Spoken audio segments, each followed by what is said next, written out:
Good afternoon. I'm Mike Colombo in for Robin Smith. The country's attention is on the manhunt underway in Boston, where authorities are searching for one of the marathon bombing suspects. We've learned the suspects are brothers, and one of them is dead. Here's a timeline of what's happened. Just after 10 o'clock last night, authorities say 26-year-old Tamerlan Tsarnaev and his 19-year-old brother Dzhokhar Tsarnaev held up a Cambridge convenience store.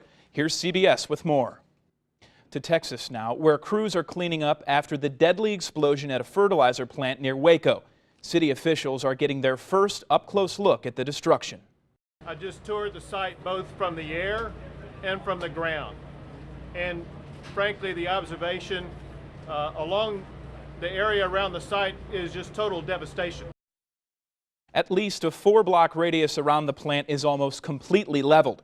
Search teams are still looking for victims, including a number of the town's first responders and volunteer firefighters. Investigators still don't know what sparked the fire that caused the explosion and say so far it appears accidental. We also want to update you on a story we first brought you yesterday. 18-year-old Thomas Stanton has been charged after being arrested with several explosives at O'Fallon High School in Illinois. Also, many people still dealing with flooding problems on both sides of the river, particularly those in Clarksville, Missouri. The Mississippi is above flood stage. Volunteer crews continue to feverishly work. Many are worried water levels could be high enough to cause flooding to homes and businesses on the waterfront. If the post office, hardware store, or other things flood there in town, the city may have to shut down for good. On to DeSoto, Missouri, where they are also dealing with strong and dangerous floodwaters. Yesterday, an 80-year-old was killed when her car was swept away by rushing water. The woman has not yet been identified. Overnight, officers kept people away from the dangerous debris while protecting the area from looters. This afternoon, many East St. Louis residents are stuck at home as floodwaters surround their properties. In some places, the water is knee-high. Public Works crews are working to pump out the floodwater. Officials warn it could be this way for several days. Also, the cleanup continues at Scott Air Force Base, where water damaged vehicles, furniture, and basements. In fact, official business is all that's taking place there on the base today. That means only essential personnel are to report to work. The base informed non-essential staff to stay off the base for their safety. And take a look what's happening in downtown St. Louis. City crews are setting up flood walls along the riverfront to keep rising waters out of the Mississippi. The river is expected to crest sometime early next week. But rain in St. Louis is not the issue today. If you've stepped outside, you've probably noticed the gusty wind and unseasonably low temperatures. Forewarned meteorologist Matt Chambers is in the studio. He has more on the cool down. Thank you, Matt.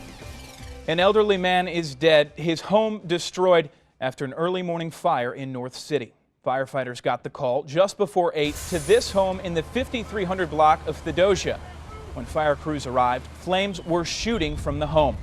Rescuers found the man on the first floor. They say the cause of the fire is still under investigation. Also new at noon, investigators are looking into what caused a school bus accident at Kings Highway and Northland in North City. The wreck reportedly involved 2 buses. There were some children on board. Thankfully, no one was seriously hurt. Illinois' concealed carry bill lost a big vote yesterday. The Illinois House defeated the bill, favored by gun rights supporters and some Democrats, including Jerry Costello of the Metro East. The bill needed 71 votes to pass, but it only got 64. If it passed, it would have been a big step in figuring out how loose or how restrictive the state would be in allowing people to carry firearms. Congress tackles immigration reform today. Senators are holding their first meeting on a plan to let people who came here legally become citizens. Leading the so-called Gang of Eight is Florida Senator Marco Rubio. A key part of the plan is spending more money on border security. One provision would have U.S. citizens who are farmers or ranchers report any illegal crossings or violence they see along the southern border. And a consumer alert. Honda is recalling thousands of vehicles. We'll tell you why right after the break. We're back with a consumer alert for Honda drivers. The automaker is recalling more than 200,000 minivans and SUVs in the U.S. and Canada to fix a problem with the automatic shifters. The recall includes 2012 and 2013 Honda CR-Vs, Odysseys, and the 2013 Acura RDX SUV. Honda says there may be an issue with the device that stops drivers from shifting out of park. We're told the problem occurs in below freezing temperatures. A movement urging Verizon to get rid of wireless contracts appears to be gaining steam.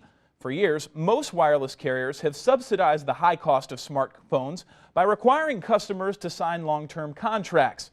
Customers who try to switch carriers before their contract is up often face heavy penalties. But T-Mobile shook up the wireless industry last month by announcing it would revamp its pricing models to eliminate contracts. A spokesperson for Verizon would not comment specifically on the petition. Next at noon, important health information regarding women and mammograms. What other steps can be used to detect breast cancer? But first, take a look at your fun fact. On this day back in 1988, this famous singer and actor was inaugurated as mayor of Palm Springs, California. Who was he? The answer a little later, only on News 4 at noon. Welcome back. If you have a relative suffering from Alzheimer's, maybe you've worried someday you would have it. New research suggests that may be true. Scientists say those with a family history of the disease are twice as likely to develop brain plaques associated with Alzheimer's as those who don't have a family history. Duke University researchers say that buildup can happen earlier in life and faster than someone who doesn't have a family history. Important news tonight in the fight against breast cancer. Some women might want to have a mammogram and ultrasound. This is especially true if you have dense breast tissue. Traditional mammograms detect 4 to 5 cancers per 1,000 women, but a new study shows ultrasounds detected an additional 3.4 cancers per 1,000 women. I'm Mike Colombo in the newsroom with Russell Kinsall. We have a preview of what's coming up tonight at News 4 at 5. And Russell, flood victims in Jefferson County continue to struggle. Yeah, they hope to get back into their homes today. More than 200 had to be evacuated yesterday from the rising waters of the Jochum River. And today they're supposed to get back in. It's going to be a lengthy process. We're going to be there in DeSoto all day taking a look at the damage and when folks will finally get back in their homes and what they're going to see when they get there. All right. Thank you, Russell. We'll have that and more tonight on News 4 at 5. From the warm stuff to this, back to some warm stuff. I think the kitchen sink is in there somewhere too. Yeah, it's been a roller coaster ride. That's life in St. Louis. That's right. Thank you, Matt. All right, on to a frightening situation for one of the actors of the American Pie film series. Los Angeles police were called to the home of Eddie K. Thomas. That's where a woman reportedly pulled a knife on the actor and began to tear up the property. After about a 6-hour standoff at the Hollywood Hills home, Thomas was able to escape, and the woman was taken into custody. She likely will face assault and vandalism charges. That's a nice shade. Basic black. If you hadn't made me plug it in, this would never have happened. Well, dear, I'll leave you to work it out. TV legend Dick Van Dyke isn't feeling so great. Fatigue and other symptoms have forced him to cancel an event next week, and he's now resting at his Malibu home. The 87-year-old is undergoing tests to see what the exact problem may be. When I left you, I was but the learner. Now I am the master. Only a master of evil, Darth. If you're a Star Wars fan, you'll love this. You may have heard Disney bought Lucasfilm, which includes the epic Star Wars franchise. Well, Disney just announced it will release a Star Wars movie every year starting in 2015. The parade of films will start with Star Wars Episode 7, directed by J.J. Abrams. Matt and I will be right back with the answer to the fun fact. On this day back in 1988, this famous singer and actor was inaugurated as mayor of Palm Springs, California. We'll tell you who we're talking about when News 4 at noon returns. These live pictures out of Watertown, Massachusetts. This is where the manhunt continues in the Boston area. This is where authorities are searching for one of the marathon bombing suspects. We've learned the suspects are brothers. One of them is dead. The crime scene in Watertown stretches 120 blocks as authorities try to hunt down 19-year-old Jahar Sarnaev.